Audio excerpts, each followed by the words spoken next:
As business becomes more global, the risk of kidnapping has increased for many business executives traveling abroad. In this interview with Insurance Journal's Andrea Wells, Lubrano of Liberty International Underwriters discusses how these risks are affecting global business. What's important to know about insuring those businesses as they expand globally? Well, what's critically important is to understand the local business and practices, the local customs of the countries that your insureds are traveling to, and understand what risk they could possibly stumble into if they're not wary of them.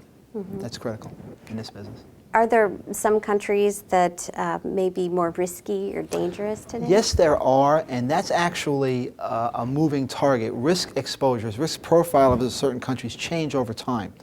And it's important from an underwriting perspective to monitor those changes in various countries so you're always current to make sure you're giving your insureds or your potential insureds the right information on safety and security as they travel.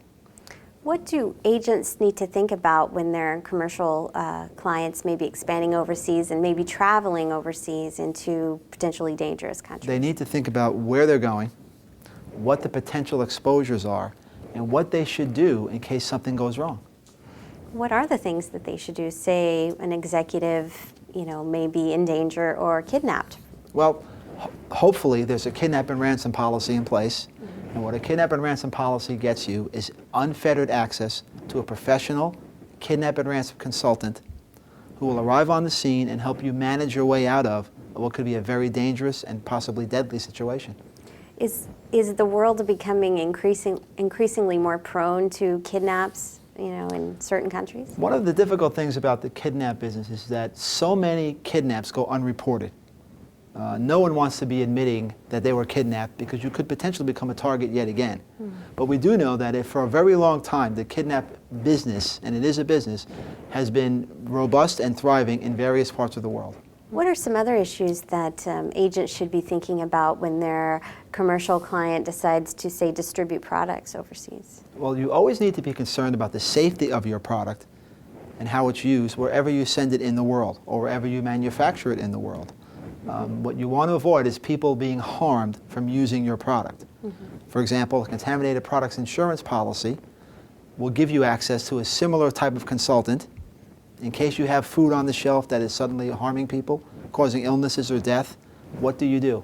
The consultants will come in and help you, again, manage through that process of getting the product back, reprocessing it, or redistributing it, or even making it all over again to get it back into the market safely.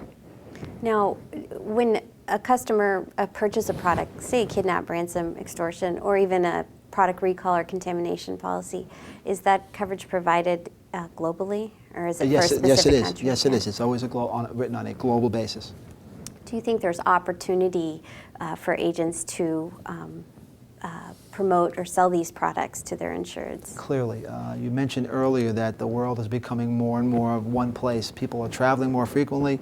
Business opportunities exist everywhere in the world, and more opportunities for particularly mid to small-sized businesses to work outside of the U.S. Mm-hmm. So absolutely.